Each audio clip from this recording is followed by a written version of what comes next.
I'm going to give you the attention you've been longing for, Cricket. Brian. I'll take this one step at a time as it enters my mind. The Buck Cricket came from your initials.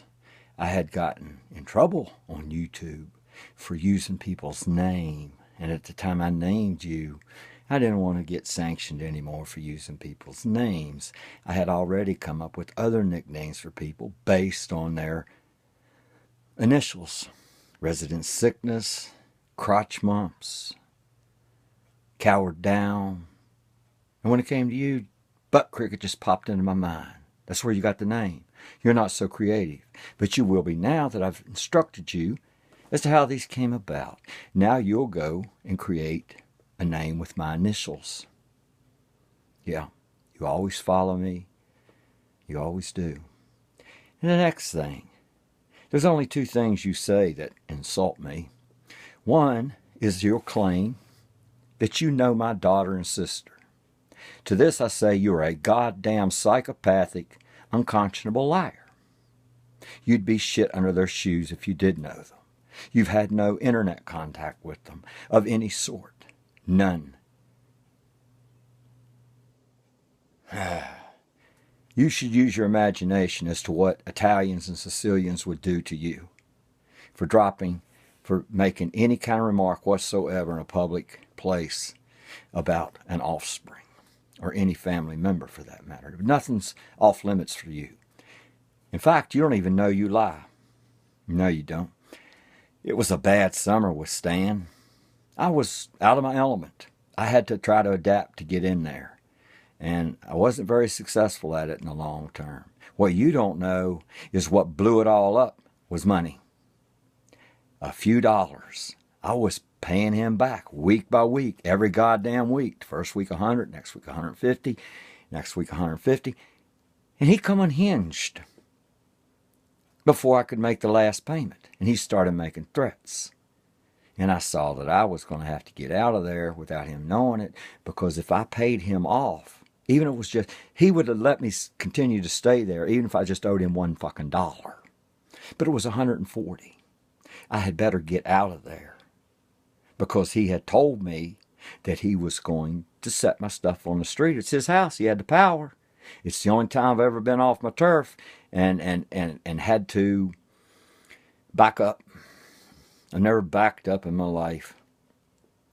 But he told me he was going to set my stuff on the street and call the police.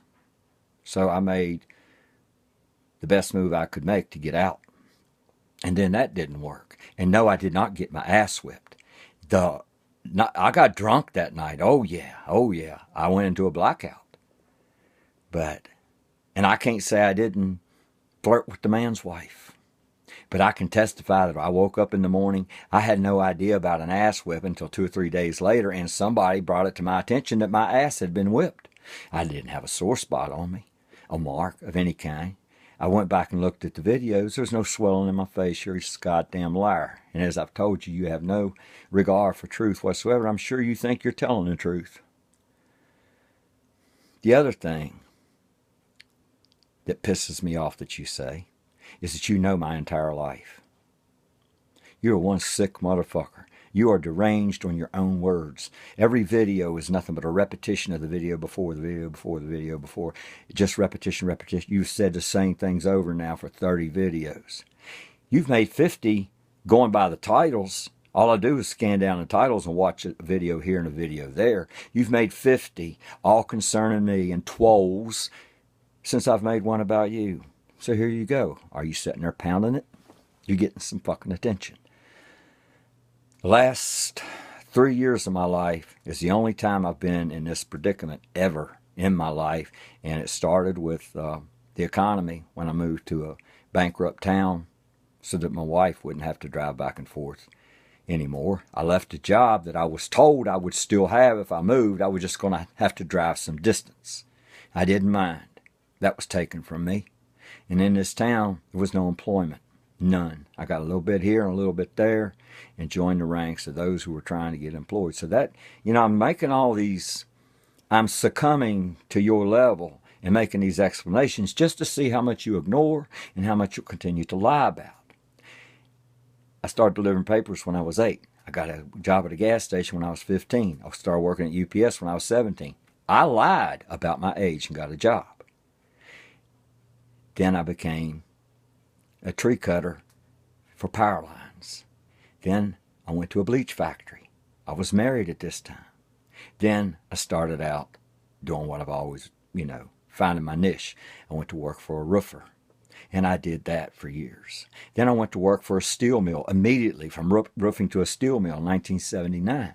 I worked there for 4 years. I got in trouble because I was a hellraiser. You're just a fucking Christian condemning drug use, partying, living life on the fucking edge, being functionally drunk. You want to demean that shit. It's an experience. I regret that I left my children. I do. That's my curse I've got to bear. That's mine. That's mine. That's all mine. It's not yours, motherfucker. Nothing about me is yours, but you have made me your entire goddamn possession. So I went from the steel mill, and I had to go to prison. Because with a straight razor, not a gun, you lying. Oh, you're a fucking monument of fucking lies. A straight razor. I got out of a lot of time because of the testimony of the clerk. He had to help me to my car. I was so fucked up on cocaine, heroin, and alcohol. And so I did 9 months and 15 days in prison in 1984. Are you with me so far, you ignorant bastard? I got out of that, and within a month, I had decided to take up welding. So I borrowed a friend's welding machine in their garage, took some old rods and practiced read books Saturday and Sunday, and went and applied for a job on Monday and got it. Thank goodness I didn't have to take a welding test. That came later on the next job. And I welded from 85, joined a union in 89, all the way through to 97, July. I got into trucking with a woman who had been driving over the road for 9 years. She was an excellent driver and an excellent teacher. There's no better teacher I could have had. And I left pipe welding in the union because I had ruptured 2 discs in my back in 96, and I'd fought for a year to keep doing what I was doing. So I went immediately into trucking. I trucked till December of 2010. The last trucking job I had was East Coast delivery, and when I wasn't delivering, I was welding. Because I'm a welder. I mentioned that. Pipe welder.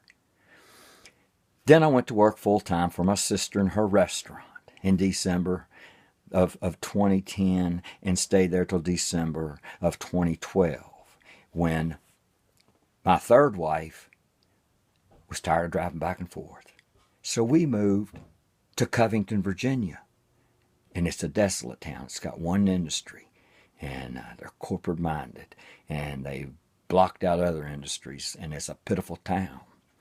And my cousin had wanted me for a while to come to live with him. And when my wife wanted a divorce, because based on my income, which was nothing, for about 10 or 11 months, she was a different kind of woman, and I feel sorry for her. And I still love every woman I've ever been with, and I never beat them. That's another fucking lie you heard from Stan or somebody who has made up my entire fucking life over the course of 4 months. Aren't you a pathetic, wretched lot?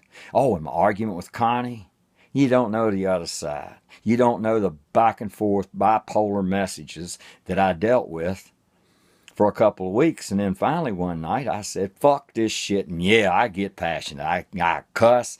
And I've never met this woman. And I cussed her out over the goddamn phone. And you all made a Jerry Springer story out of that, you wretched bitches. Fine.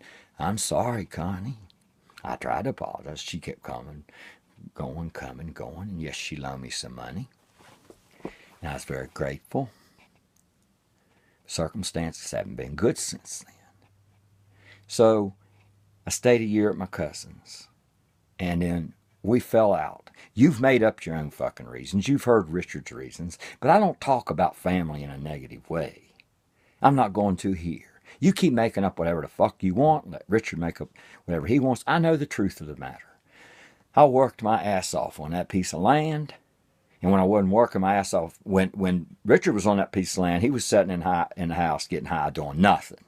I took care of everything outside. Everything. Every goddamn thing. I put most of my money that I made into generators, food, you name it, for that house. And I finally got to the point where I realized I wasn't ever going to make something for me. And I panicked. And I'd been on Xanax at the time. Been on it for 2 or 3 years. And Xanax is a good drug. But I fucked up and mixed alcohol with it. And that's a deadly combination. Yeah, it is. And it didn't work too well. And what should have been something to blow over with family in 2 weeks, 3 weeks, let shit calm down and make up, became a goddamn national crisis. And Richard went and set it in your fucking lap and the fat bastard's lap. And you all have had nothing but a Oprah Winfrey field day with it ever since. 20 plus hours of video and podcast all about moi, just me.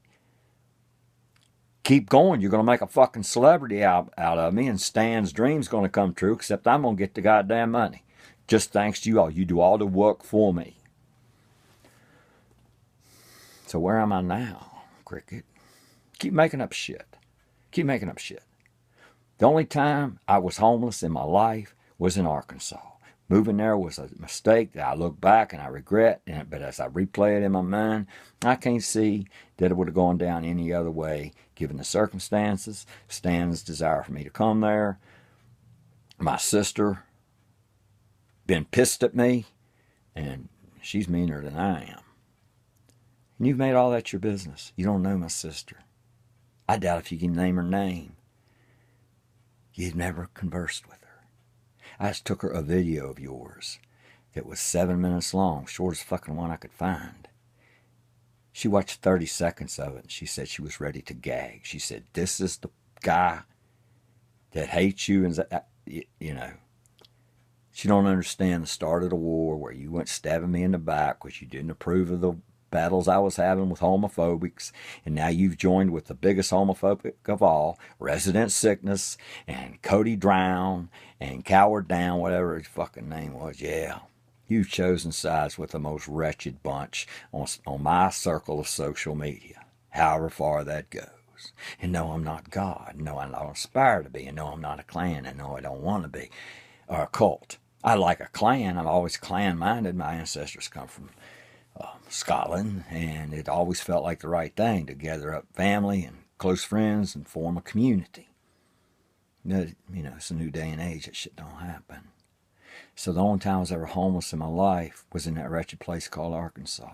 You're just a fucking liar, and you're pathetic, and you don't have a line of women to trot out, and you're not going to whip my ass, and you're never going to mention to anybody that you came to me over video. You never seen me in real life. People would think you had the way you run your goddamn mouth, and you said you had the method, means, and ways. Where can you meet me?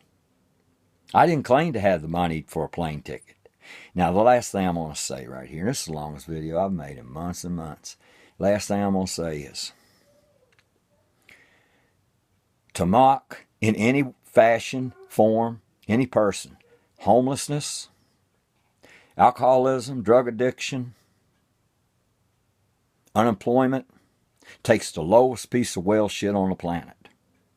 Whether it's at me, if you'll do it at me, you'll do it against somebody else. It shows your mind. Oh, you call it God's green earth. You are so fucking Christian. This judgment you have of me for my life is all from a Christian point of view. All of it. We got here through evolution, you shithead. Through you shithead, we got good in us, we got bad in us. It's a struggle daily. Which one's going to come up on top? Now there. Run along. Drool over yourself. Oh, I haven't done cocaine since 1987. I don't know where you got that shit. Anyway, fuck you, you son of a bitch. Go make 40 more hours obsessed with me. You've made 50 since I made one, but that's not obsession, is it? Because it's blind cabal. God. Fuck you.